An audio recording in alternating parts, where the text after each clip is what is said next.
ഭരണഘടന അവശ്യഗുണങ്ങൾ. സമഗ്രത. ഗവൺമെന്റിന്റെ അധികാരങ്ങൾ, പൗരരുടെ അവകാശങ്ങൾ, കടമകൾ എന്നിവ സമഗ്രമായി പ്രതിപാദിച്ചിരിക്കണം. സംക്ഷിപ്തത. അവശ്യവ്യവസ്ഥകൾ ഉൾക്കൊള്ളുന്നതും കൃത്യവുമായിരിക്കണം. വ്യക്തത. ഭരണഘടനയിലെ വ്യവസ്ഥകൾ വ്യക്തമായി പ്രതിപാദിച്ചിരിക്കണം. ചലനാത്മകത. മാറുന്ന സാഹചര്യങ്ങൾക്കനുസരിച്ച് കാലോചിതമായ മാറ്റം വരുത്താൻ കഴിയണം. അനുയോജ്യത. ജനങ്ങളുടെ ആവശ്യങ്ങളും അഭിലാഷങ്ങളും നിറവേറുന്നതിന് അനുയോജ്യമായിരിക്കണം. എല്ലാ പ്രതിസന്ധികളിൽ നിന്നും രക്ഷാകർതൃത്വത്തിൽ നിന്നും ഇന്ത്യയെ മോചിപ്പിക്കുന്ന ഒരു ഭരണഘടനയ്ക്കായി ഞാൻ പരിശ്രമിക്കും. ഏറ്റവും ദരിദ്രരായ മനുഷ്യർക്ക് രാജ്യത്തെ രൂപപ്പെടുത്തുന്നതിൽ കാര്യക്ഷമമായ ശബ്ദമുണ്ടാക്കുകയും രാജ്യം അവരുടേതാണെന്നും അവർക്കു തോന്നുകയും ചെയ്യണം. ഉച്ചനീചത്വങ്ങളില്ലാതെ എല്ലാ സമുദായക്കാരും തികഞ്ഞ സൗഹാർദ്ദത്തോടെ ജീവിക്കുന്ന ഇന്ത്യയ്ക്കായി എൻ്റെ പരിശ്രമം. തൊട്ടുകൂടായ്മയുടെയും ലഹരിവസ്തുക്കളുടെയും ശാപമില്ലാത്ത ഇന്ത്യ. പുരുഷന്മാരുടെ അവകാശങ്ങൾ അതേപോലെ സ്ത്രീകൾക്കും അനുഭവിക്കാനാകുന്ന ഇന്ത്യ. Mahatma Gandhi, young India, 1931. ഭരണഘടന സ്വാതന്ത്ര്യസമര സേനാനികളുടെ സ്വപ്നം. ബ്രിട്ടീഷ് ആധിപത്യത്തിനെതിരെ ഉയർന്നുവന്ന ആദ്യത്തെ ബഹുജന സമരമായിരുന്നു 1857 ഒന്നാം സ്വാതന്ത്ര്യസമരം. സൈനികർ, ഗോത്രവർഗക്കാർ, രാജാക്കന്മാർ, പ്രഭുക്കന്മാർ, കർഷകർ തുടങ്ങി നിരവധി വിഭാഗങ്ങളാണ് സമരത്തിൽ പങ്കാളികളായത്. ജനങ്ങൾക്കിടയിൽ മതസൗഹാർദ്ദത്തിനായുള്ള ദേശീയബോധം വളർത്തുന്നതിന് ഈ സമരം സഹായകരമായി. ദേശീയബോധം ശക്തിപ്പെടുന്നതോടെ വൈദേശിക ആധിപത്യത്തിനെതിരെ ഇന്ത്യയുടെ വിവിധ ഭാഗങ്ങളിൽ ധാരാളം പ്രാദേശിക സംഘടനകൾ രൂപപ്പെട്ടു. Indian association, Madras native association, Pune Sarvajanik സഭ എന്നിവ ചില ഉദാഹരണങ്ങളാണ്.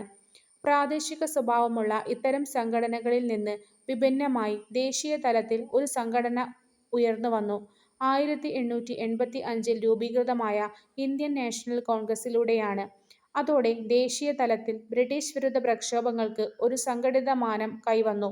ഇന്ത്യയിലെ വിവിധ ജനവിഭാഗങ്ങളുടെ പ്രശ്നങ്ങൾ അധികാരികളുടെ ശ്രദ്ധയിൽപ്പെടുത്തുക, ജാതിമത പ്രാദേശിക ചിന്തകൾക്കെതിരായി ജനങ്ങൾക്കിടയിൽ ദേശീയബോധം വളർത്തുക തുടങ്ങിയവയായിരുന്നു ഈ പ്രസ്ഥാനത്തിന്റെ പ്രധാന ലക്ഷ്യം. ബ്രിട്ടീഷുകാർ 1935 പാസാക്കിയ ഗവൺമെന്റ് ഓഫ് ഇന്ത്യ ആക്ട് എന്ന നിയമസംഹിതയാണ് റിപ്പബ്ലിക്കായി മാറും വരെ നമ്മുടെ രാജ്യം പിന്തുടർന്നത്. നമ്മുടെ ഭരണഘടനയുടെ പല ആശയങ്ങളും വ്യവസ്ഥകളും ഈ നിയമത്തിൽ നിന്നും എടുത്തിട്ടുള്ളതാണ്. 1950 ജനുവരി 26 നമ്മുടെ ഭരണഘടന നിലവിൽ വന്നത്. ഗവൺമെന്റ് ഓഫ് ഇന്ത്യ ആക്ട് 1935 321 വിഭാഗങ്ങളും 10 പട്ടികകളുമാണ് ഇതിലുണ്ടായിരുന്നത്. 6 പ്രവിശ്യകളിൽ ദ്വിമണ്ഡല സഭകൾ, കേന്ദ്രത്തിൽ ദ്വിമണ്ഡല സഭ, ദുർബല വിഭാഗങ്ങൾ, സ്ത്രീകൾ, തൊഴിലാളികൾ എന്നിവർക്കായി പ്രത്യേക മണ്ഡലങ്ങൾ, കേന്ദ്രത്തിനും അന്നത്തെ പ്രവിശ്യകൾക്കുമായി അധികാരം വിഭജിച്ചു. ഭരണഘടനാ നിർമ്മാണ സഭ ആദ്യ സമ്മേളനം 1946 ഡിസംബർ 9. തിരഞ്ഞെടുക്കപ്പെട്ട അധ്യക്ഷൻ ഡോക്ടർ രാജേന്ദ്ര പ്രസാദ്. ഭരണഘടന അംഗീകരിച്ചത് 1949 നവംബർ 26. നിലവിൽ വന്നത് 1950 ജനുവരി 26. Drafting committee chairman doctor BR Ambedkar. കാലയളവ് 2 വർഷം 11 മാസം 17 ദിവസം.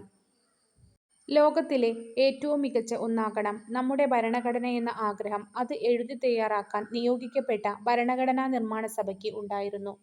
നമ്മുടെ ഭരണഘടനയുടെ മുഖ്യശില്പിയായ ഡോക്ടർ BR അംബേദ്കർ 60ഓളം രാജ്യങ്ങളിലെ ഭരണഘടനകൾ വിശദ പഠനത്തിന് വിധേയനാക്കുകയും മറ്റ് രാജ്യങ്ങൾ രൂപപ്പെട്ട ഭരണഘടനയുടെ നല്ല വശങ്ങൾ നമ്മുടെ ഭരണഘടനയിലേക്ക് സ്വീകരിക്കുകയായിരുന്നു അദ്ദേഹത്തിന്റെ ഉദ്ദേശ്യം. ഇന്ത്യക്ക് വൈവിധ്യം, ചരിത്ര പാരമ്പര്യം, സംസ്കാരം തുടങ്ങിയ കാര്യങ്ങൾ കൂടി പരിഗണിച്ചാണ് വിദേശ ഭരണഘടനകളിലെ ആശയങ്ങൾ നാം സ്വീകരിച്ചിരിക്കുന്നത്. ലോകത്തിലെ ഏറ്റവും വലിയ എഴുതപ്പെട്ട ഭരണഘടനയാണ് ഇന്ത്യയുടേത്. 1950 ജനുവരി 26 നിലവിൽ വന്ന നമ്മുടെ ഭരണഘടനയിൽ 22 ഭാഗങ്ങൾ, 395 അനുച്ഛേദങ്ങൾ, 8 പട്ടികകൾ ഉണ്ടായിരുന്നു. ഇതിന്റെ സവിശേഷതകൾ: പാർലമെന്ററി ജനാധിപത്യ ഭരണം. രാജ്യത്തെ ഭരണാധികാരികളെ നിയമനിർമ്മാണ സഭകൾ നിയന്ത്രിക്കുന്നു. ജനങ്ങളുടെ അധികാരം. രാഷ്ട്രത്തിലെ എല്ലാ അധികാരങ്ങളും ഉത്ഭവിക്കുന്നത് ജനങ്ങളിൽ നിന്നാണ്. മൗലിക അവകാശങ്ങൾ. ഓരോ വ്യക്തിക്കും രാഷ്ട്രം ഉറപ്പുവരുത്തേണ്ട ചില അടിസ്ഥാന അവകാശങ്ങൾ. മൗലിക കടമകൾ.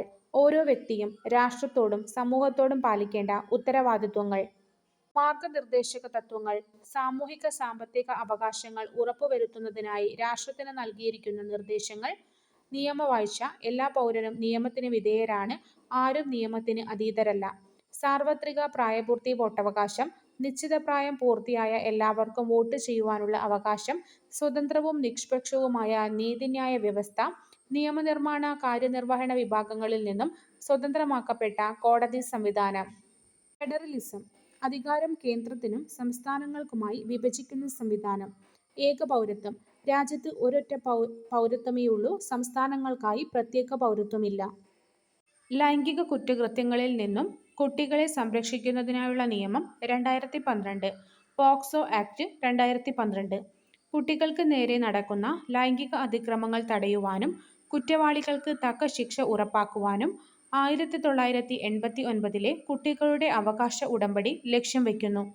ഇന്ത്യൻ ഭരണഘടന ഉറപ്പു നൽകുന്ന അവകാശങ്ങൾ ലിംഗഭേദമില്ലാതെ നടപ്പാക്കുന്നതിനും ബാലസൗഹൃദ നടപടികൾ ഉൾക്കൊള്ളിച്ചുകൊണ്ടും നിലവിൽ വന്ന നിയമമാണ് പോക്സോ ആക്ട് 2012.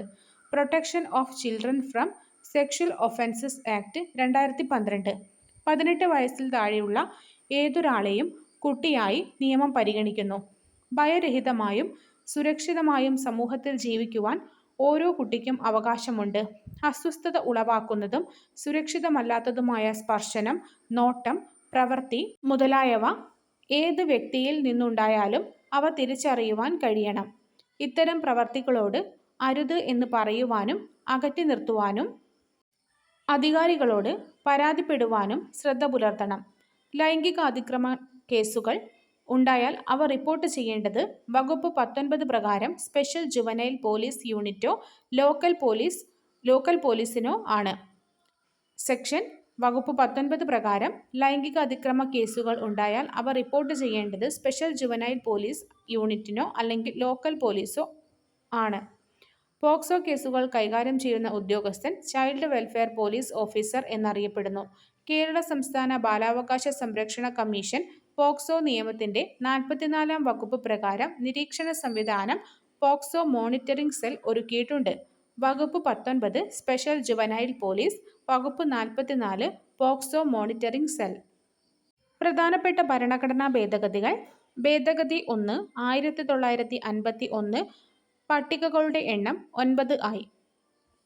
ഭേദഗതി 42 1976 മതേതരത്വം, സോഷ്യലിസം, അഖണ്ഡത എന്നിവ കൂട്ടിച്ചേർത്തു. ഭേദഗതി 44 1978 സ്വത്തവകാശം മൗലികാവകാശം അല്ലാതായി. ഭേദഗതി 73 74 1992 പഞ്ചായത്തി രാജ് നഗരപാലിക നിയമം. ഭേദഗതി 86 2002 വിദ്യാഭ്യാസം മൗലികാവകാശമാക്കി. ഭേദഗതി 101 2016 ചരക്കു സേവന നികുതി. 1973 കാസർകോട് എടനീർ മഠത്തിന്റെ അധിപതിയായിരുന്ന കേശവാനന്ദ ഭാരതി കേരള സർക്കാരിനെതിരെ നൽകിയ കേസായിരുന്നു ഭരണഘടനയുടെ അടിസ്ഥാന ഘടനയിൽ യാതൊരു മാറ്റവും വരുത്താൻ പാടില്ല എന്ന് സുപ്രീം കോടതി വിധിച്ചത്. വിദ്യാഭ്യാസം മൗലിക അവകാശമാക്കപ്പെട്ടത് 2002 86 ഭരണഘടനാ ഭേദഗതി പ്രകാരമാണ്. ഈ വ്യവസ്ഥകൾ ഭരണഘടനയിൽ 21A വകുപ്പായി ചേർത്തിട്ടുണ്ട്. ഈ ഭേദഗതി അനുസരിച്ച് 2009 ഓഗസ്റ്റ് 4 നിലവിൽ വന്ന നിയമം വിദ്യാഭ്യാസ അവകാശ നിയമം 2009 6 മുതൽ 16 വയസ്സ് വരെ പ്രായമുള്ള എല്ലാ കുട്ടികൾക്കും സൗജന്യവും നിർബന്ധിതവുമായ വിദ്യാഭ്യാസം നടപ്പിലാക്കി. ചെറുഭരണഘടന. 1976 42 ഭരണഘടനാ ഭേദഗതി വഴി മതേതരത്വം, സോഷ്യലിസം, അഖണ്ഡത എന്നീ വാക്കുകൾ ഭരണഘടനയുടെ ആമുഖത്തിൽ എഴുതിച്ചേർത്തു. ഭരണഘടനയിൽ വേറെയും ചില മാറ്റങ്ങൾ ഈ ഭേദഗതിയിലൂടെ വരുത്തി. സുപ്രധാനമായ നിരവധി മാറ്റങ്ങൾ വരുത്തിയതിനാൽ ഈ ഭേദഗതി ചെറുഭരണഘടന, മിനി കോൺസ്റ്റിറ്റ്യൂഷൻ എന്നറിയപ്പെടുന്നു. സമത്വത്തിന്റെ അഭാവത്തിൽ സ്വാതന്ത്ര്യം അനേകരുടെ മേൽ ചുരുക്കം ചിലരുടെ ആധിപത്യം സൃഷ്ടിക്കും. സ്വാതന്ത്ര്യത്തിന്റെ അഭാവത്തിലുള്ള സമത്വം വ്യക്തിമുന്നേറ്റങ്ങളെ ഹനിക്കും. സാഹോദര്യത്തിന്റെ അഭാവത്തിൽ സമത്വത്തിനും സ്വാതന്ത്ര്യത്തിനും സ്വാഭാവികത കൈവരിക്കാൻ കഴിയില്ല. Doctor BR. Ambedkar, constituent assembly 1949 November 25. സമത്വത്തിന്റെ അഭാവത്തിൽ സ്വാതന്ത്ര്യം അനേകരുടെ മേൽ ചുരുക്കം ചിലരുടെ ആധിപത്യം സൃഷ്ടിക്കും. സ്വാതന്ത്ര്യത്തിന്റെ അഭാവത്തിൽ സമത്വം വ്യക്തിമുന്നേറ്റങ്ങളെ ഹനിക്കും. സാഹോദര്യത്തിന്റെ അഭാവത്തിൽ സമത്വത്തിനും സ്വാതന്ത്ര്യത്തിനും സ്വാഭാവികത കൈവരിക്കാൻ കഴിയില്ല. Doctor BR. Ambedkar, constituent assembly, November 25, 1949.